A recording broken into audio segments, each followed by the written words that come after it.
I'm Dave Abrams. And I'm Kristin Lagana. Welcome to Arundel County Week in Review. In this episode, we'll talk about the 100th anniversary of Fort Meade and a fundraiser for needy children in South County. But first, making headlines this week. This month, we'll be very busy at the County Council as lawmakers debate a budget proposal from County Executive Steve Shue. The budget was presented on May 1st, and it's full of great news for citizens.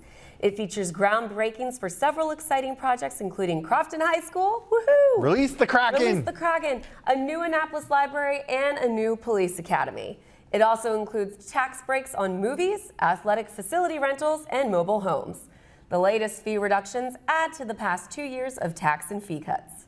I'm pleased to announce that by the end of this fiscal year, here we go, we will have provided $64 million in tax and fee relief to the citizens of our county, including the largest income tax cut in county history and the largest fee cut in county history. And we will do our part again this year to bring tax relief to our citizens. The budget we're presenting this morning will eliminate $3.3 million in taxes that detract from our citizens' quality of life. We're proposing the elimination of the movie tax, a nearly $1 per person nuisance tax that hits our citizens as they enjoy a night out with their families. The athletic facility tax, which is a $36 per year tax that adds to the cost of exercise. We should be encouraging our citizens to embrace a healthy lifestyle, not creating barriers. And the mobile home tax, a $300 per year tax that places an unnecessary burden on the residents of mobile home communities in Anne Arundel County. Let me emphasize that these are not tax reductions. These are outright eliminations of entire categories of taxation. We're getting out of the business of nickel and diming our citizens to death. Even with the tax and fee cuts, there's still more, right, Dave? There's more! Wait, Kristin, there's more. There's more. That's right. The budget also includes pay raises for teachers, firefighters, and police officers, Woo-hoo! as well as other county employees. Yes, thank you. And there's more. More? There's more. Wait, there's more. We're also proposing to add 2 new boat ramps in Curtis Bay and Shadyside, plus record funding for education and additional staff for recreation and parks. But wait, there's more. No, that's about it. Oh, okay. Now, these things are not a done deal. They need approval by the County Council, and that's where you, the people, come in. The council will hold 2 public hearings on the budget. The first one is at North County High School in Glen Burnie on May 8th, and then they'll take the show over to Maryland Hall in Annapolis on May 11th. Be sure to come out and tell the council you want more boat ramps. Tell them you want pay raises for teachers and public safety. Tell them you want Crofton High School. I want my Crofton High School. I'm not going to high school. But no, you're done with high school. Yeah. And don't forget, you can watch the full budget speech or read the entire budget online. Just go to aacounty.org and click on the spotlight on the front page. If you scroll down to the bottom of the page and click on County Council, you can get the dates and times of all the budget review sessions where the council will scrutinize each and every department and the capital budget. Scrutinize. It's all there. Under a microscope. It's all there. We've put it all there for the people to digest. Please vote for those raises. Yeah, Kristin needs it. Kristin's begging you. Please. I've got a wedding to plan. That's right. That's right. It's going to be expensive. It's going to be expensive. Woo, party. Attention all bicycle people. We have 2 big events coming up this week and next week to promote fitness and getting out of our cars. First up is Bike to School Day. That's happening on Wednesday, May 10th. There are many participating schools, but to name just a few, we have Arundel Elementary, Benfield Elementary, Broadneck Elementary, Rolling Knolls Elementary, Ridgeway Elementary. There are so many more. Wow. Just go to walkbiketoschool.org for more information. And don't try to bike to Crofton High School. It's not there yet. Don't walk your bike. No, and don't Just walk your bike. or bike. Ride your bike. Then there's Bike to Work Day. This is always a fun event. It's happening on May 19th. One of the most popular routes for Bike to Work Day runs from the B&A Trail entrance at Early Heights in Severna Park to downtown Annapolis. For information about all things bike, go to our homepage, aacounty.org, and click on the spotlight. Bike, bike, bike. Lots of spotlights all over the place. I need to get a bike. You don't have a bike? I have a stationary bike, like an exercise bike. But I don't have a bike. Ever since the unfortunate accident of Key West 2016. Oh, that's right. Or someone hit me with their car on a bike. That's right. So I've been a little in case hesitant. you haven't been watching the show, this is a while back, but Kristin went to back. Key West and she was riding along on her moped. Came across to the No, you're on a bike. Navy. Were you on a moped or a bike? I was on a bike. Because I specifically told you, don't ride a bike, get a moped. And you rode the bike and you got hit by a car. Dave totally foresaw all of this happening. You don't listen to me. You need to listen. So I was driving by the naval base. Yeah. Someone hit me. They weren't paying attention. They were doing a California stop. I was in the crosswalk. You know what? This is a perfect opportunity to mention I'm okay, though. that our budget has improved bike trails, and it's just for that exact situation, so you are safe when you're riding your bike. We need to get some Key West public officials. Yeah, here they need to do check better out in some Key bike- West. That's right, Yeah. they need to do better. Yeah. Well, we're going to take a quick break, and when we return, we'll talk to Barbara Taylor from the Fort George G. Meade Museum. Take a look at our community calendar for events happening around town, and we'll be right back.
I understand. I know it's not your typical resume. Okay, well, But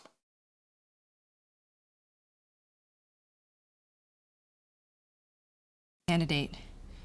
But I've been working double shifts just to pay for books. I've been raising my 2 little brothers. I'm determined, driven, motivated. Isn't that what you're looking for? Look beyond the resume and discover new ways to develop great talent at gradsoflife.org. Well, welcome back. Joining us in the studio this week, we're very lucky to have Ms. Barbara Taylor from the Fort George G. Meade Museum. Barbara, how's it going today? Wonderful. I'm very pleased to be here with We you. are excited to have you. I'm not that knowledgeable of the museum, so I'm excited to get a peek at what's going on in there. Tell us about some of the artifacts that are at the museum and what you do there. Well, I'm the exhibit specialist at the Fort George G. Meade Museum, so I apologize. I am not the historian, but I've worked there Just for... as important, though. Well, Being sure, I make the modest, stuff being look modest. good. Yeah, I make the stuff look good. We have a lot of World War I artifacts on display right now because we're heading into our centennial. We just opened our World War I wing on April 6th, and the day that America entered the First World War, officially. So that's featuring some of our artifacts that have not been on display before. We're very proud to have them up. Very You exciting. got some tanks? Is that what you We got? do. Our museum is unique because we have the only small tank, which is a French tank. We had heavy tanks and light tanks, and the tank that I have on display is a light tank. America didn't have its own tanks to enter the war with. We had to borrow French machine guns, French tanks. So this tank is a tank that American forces fought in. Some were killed in, and it was in such a horrific part of the Musar gun that when the battle was over, all the tankers decided we're going to take that tank home as a trophy to put in front of the new tank school headquarters, which was stood up on Camp Meade in 1919. So that tank has literally survived the First World War and then come back to be our unofficial garrison mascot since 1919. awesome. Who knew the French made tanks? Yeah. Well, yes. Thank I mean, you. we have the French to thank for our country. To tank. I see what you did Yeah, there. yeah. But I mean, the French helped us win the Revolutionary War. Yes, they did. And they also helped us win World War I, right? And gave us a Well, they mascot. brought us They into gave us World some War tanks. I. Yeah, and brought us an official mascot. Yes, yes. And French fries. And Yes. Tell us a bit about the namesake for the museum. Tell us a bit about George G. Meade. Well, George G. Meade was a Union general, and he is one of the few Army posts that has a name of a Union general. And the reason our post has his name is really twofold. There was a Camp Meade in Pennsylvania where Meade is from in the Spanish-American War, but it was just a temporary little camp and closed up. And when we entered the First World War, we named Camp Meade because it was close to Pennsylvania, and a lot of Pennsylvanians were coming to this camp to train. But also, the geographic land that makes up Fort Meade today was under the auspices of the Army of the Potomac, which General Meade was the commander of in the American Civil War. So even though General Meade was never at Camp Meade, it's interesting that his nephew came to Camp Meade in World War I, and he was the officer in charge of the 304th Remount. A family affair. Yes. And we should say he fought in a decisive battle in the Civil War. Yes, he is the victor of the Battle of Gettysburg. Yes, where he beat General Lee. There you go. Wow. Yes. He's a big deal. Turned the American Civil War for the North, actually. Yeah. Well, obviously today you go on to Fort Meade and you have U.S. Cyber Command, you have NSA, really high-tech, modern stuff going on at Fort Meade. Take us back, to the beginning, Camp Meade. What was it? Why did they create it? How is it different? Which could take a while, but give me the short version of it. The long and the short. Okay. Like a lot of times after a period of war, the American people are tired and they don't want to have a lot of military stuff going on, and the Army draws down. And that happened after the Spanish-American War, it happened after World War I, it happened after World War II. And it kind of happened after the Cold War. We kind of started to box up and think the world is happy and safe, and then things turned around and now we're standing back up. But the emphasis is different at Fort Meade, whereas before we were combat arms, now our emphasis is cyber. And so it was Camp Meade first. It was Camp Meade when first was that? in 1917. 1917. 1917. I wasn't born yet. I don't think any of us. Oh. No, not even my grandparents were born yet. A long time ago. Yes. And then in 1928, it became Fort Leonard Wood when we became a permanent garrison. And in 1928, we became a garrison with permanent foundation buildings. So once you start building brick buildings or anything with a foundation in the ground, you can no longer be called a camp or a cantonment. You are now a fort. So the name changed to Fort Leonard Wood, which then upset the people in Pennsylvania who liked having Camp Meade nearby. So the people of Pennsylvania called their senators and said, we want that name changed back to Fort Meade. But we couldn't because there was a Fort Meade in South Dakota existing already. So by act of Congress, we changed the name to Fort George G. Meade because the Pennsylvania senators held up the War Department's budget. That's why until everybody they you have to say changed the the G. name. And that is, yes, this is it's blowing my mind. I'm learning hysterical. so much right now. Isn't it a riot? Yes.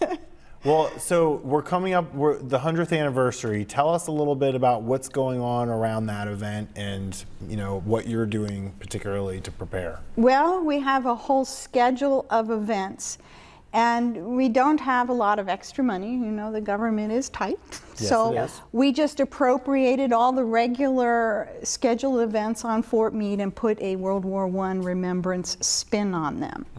So like we have a band, Lieutenant Dan Band is going to happen. What's the date? I have a schedule. And the schedule is online. Oh, very nice. So on May 18th, Lieutenant Dan Band concert in Fort Meade on McLaughlin Field, and it is only open to ID card holders. I apologize, but that's in remembrance of our 100 years centennial, and we also have our gala on the 17th of June. It's a huge ball. Ooh. And we had a dry run on the 90th, on our 90th year, and it was so successful that we decided we would make it even bigger for the centennial. So the plan is to have a huge catered event, and I think Chris is going to be like the celebrity Fancy. chef. Yes, and the tickets are not cheap, but Is this open to the public? I believe or- this is open Okay. to the public. And There we go. You go online probably to gonna be a get the really big cake. information for tickets. There will be special arrangements made so that you Big can get cake. on Fort Meade. If you're coming to the gala, you will have to go online to find out what those specifications are. I don't so work exciting. for the Visitor Control Center, but Yeah. you know, That's still very. it is exciting because each room will be decorated for a different period. So we'll have one room that's World War I, one room that's World War II, one room that's Vietnam, and then in different time periods during the night there will be period entertainments. So there'll be, yes, you know, So everything reenactments and from songs. yes, and yes, dances. yes, period music, yes, How fun. people You know in what? I was uniforms. just thinking, Fort Meade doesn't look a day over 60. Yeah, No, you're they right. You're right. they don't You're look right. a day over 10. I mean, Yeah, the new there's a lot of building new is stuff. amazing. Yeah, That it is so amazing. so interesting. So if folks out there are liking what they're hearing and they want to learn more about Fort George G. Meade, Yes. G-Meade. how can they get on post to get to the museum? Where do they Again, find out more about you have to go online. online? And that Yes. website is ftmeade.army.mil. Very And there you exciting. can find out how to come to visit the and the museum. 100. I want to take a look. Sure. 100-year schedules on there too. Yes, it is. Oh, this is so exciting. Well, Lots of Barbara, stuff. thank you so much for coming on and sharing this with us. I learned something. You learned something. I learned something. And we are very excited. Congratulations. Thank you. On 100 years. Happy birthday to Happy Fort birthday. Meade. Happy birthday from us here at Week in Happy Review. birthday to Fort Meade. Yes. And we'll be right back with more Week in Review right after this. Don't go anywhere. When it comes to saving money, What? don't act like a baby. Oh, it's like they're having their own little meeting. This is so humiliating. Be the boss I'm the boss. What the? Power nap. You were saying. and make a budget. Let's get to work. Need a little help? Stacy, read back the notes. I can't read. What's it say? Create a personalized savings plan and get other tools and tips We can share. You obviously didn't go to business school. at feedthepig.org. Welcome back. Each year, South County has a huge benefit for needy kids, and it's coming up soon. Our own Michelle Corkadel has more. Michelle? Thanks, Kristin and Dave. I'm excited to be here with South County Rotarian Lee Derrick, where he's the liaison helping to coordinate the Backpacks program here in South County. Thank you for joining me, Lee. Thanks for having me, Michelle. So tell me, backpacks normally have books in them, but these backpacks are a little extra special, are they not? They are. Yeah, we pack each week. Currently, we're serving 150 students at Shadyside, Lothian, and Edgewater Elementary, and it's about 800 pounds of food each week. Wow, 800 pounds of food. That's a lot of bellies getting full with some good parts. And you don't do this alone, do you? I do not. As you can probably see behind me, there's a huge team that supports this effort. Special team members, Kathy and Jim Sood. So a little bit of the history, we've been doing it about 7 years, and we've ramped up the number of students that we've served each year to 150 currently. They have always shopped for all of the food. And again, it's currently about 800 pounds of food a week. Historically, what that equates to is about 100,000 pounds of food that they personally have bought and transported and stocked the room. So it's a big endeavor for them. 100,000, you said? Yeah, 100,000 Wow. pounds of food. That's amazing. I can imagine it would probably fill this whole science center, correct? Yes. Yeah, it's been over 7 years. And that's 20,000 backpacks or bags of food that we've provided to students, costing about $70,000 has been the dollar amount. So how did this get started? So a Rotarian, Susan O'Rourke and Kathy Sood were kind of the masterminds behind this. And we started out very small at Edgewater Elementary, doing 15 students.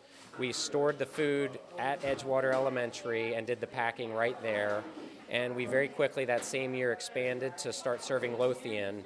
Those two schools have really, really high farms, students on free and reduced lunch, and so that's why we chose those schools. And then each year the Rotary Club was passionate about it, and we fundraised and wanted to ramp up the number of students. So we slowly crept up to the current 150 student level. In South County in total, there's about 600 students on free lunch. So our goal is we hope that we can serve all of them. There are some other organizations that support some of the other schools where we're not providing support, but not all of the 600 students are supported at the moment. So we definitely want to get the word out to fundraise some more and ramp the effort up quite a bit more. So that is a considerable amount of fundraising, and you have a hallmark event that goes quack, quack, quack. Is that not correct? Yes. It's Quacks for Packs, and this year we're going to hold it at Homestead Gardens. It's going to be on May 21st. It's a Sunday, and it'll be 11 to 4. And essentially what we do is people come. We have companies will sponsor big ducks, and then students or anybody can sponsor little ducks. And they've set up a race course where we'll race the ducks, small groups at a time, and we'll have prizes at the end for the kids, and the winning company gets a trophy, the Golden Duck Trophy, and all the proceeds of that will go to support this endeavor. Well, that's amazing. You'll have to check back in with us and let us know who the Golden Duck Award winner was, Absolutely. Most certainly. And so how can people get involved or support you in addition to that? So certainly the fundraising is a big piece. If they are interested in donating their time, certainly we can use volunteers. We discourage slightly the donation of actual food items. People have asked us, can we donate food? Generally, we try to discourage that because we have a menu list that is pretty specific. I can say that peanut butter is a relatively expensive thing to buy, and it's great if people can donate jars of peanut butter. Aside from that, monetary donations are the best thing that they can offer. Well, you guys are just doing such a fabulous job. Thank you so much for sharing your caring. Back to you. Thanks, Michelle. Be sure to get involved with this great event. It's for the kids. It's for the kids. For the kids. All right, so we have breaking news. Breaking news. On a story so complex, until this point, underdeveloped. Something that we've been working on for years, and that is burrito wars. That's right. Let me take it from here, Kristin. Take it from here, Dave. So the most devoted listeners and viewers of our show will know that we have teased the burrito wars for years now. So here it is. I was in Annapolis yesterday. Okay. And I parked my car and I was going to go over to the Big Don't Cheese tell and get me a there's sandwich. another option. Chipotle is there. Chipotle. Chipotle. Chipotle. It's not. Chipotle is there in downtown Annapolis. It is there. It is not open for business yet, but it is there. The long burrito I thought we wars. already knew this. No, we've been saying it's going to happen. It's going to happen. Okay, it's going so to now happen. it's Nothing. here. Yesterday, I did a hard-hitting investigative report, and I found out that the Chipotle will be opening any time now. It's there. It has so now the real burrito wars can begin because you got Moe's Southwest over here at City Dock, and you got Chipotle. The titan of burritos, over on the other side of the Market House. You've also got who Vida knows Taco what's Bar. gonna happen? I know that too. You've also got El Toro Bravo. Yes, good call. Burritos everywhere. So we have to do the taste test now. So, be sure to write into us and let us know which burrito place you like the best. Yeah, we need-o your burrito. Oh, that was a good one, Kristin.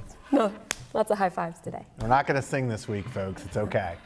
That wraps up this week's edition of Week in Review. You can watch this episode and archived episodes online anytime on Facebook or YouTube by simply searching for Arundel TV. Please tune in again next week for more highlights and news from around the county, and we'll see you next time.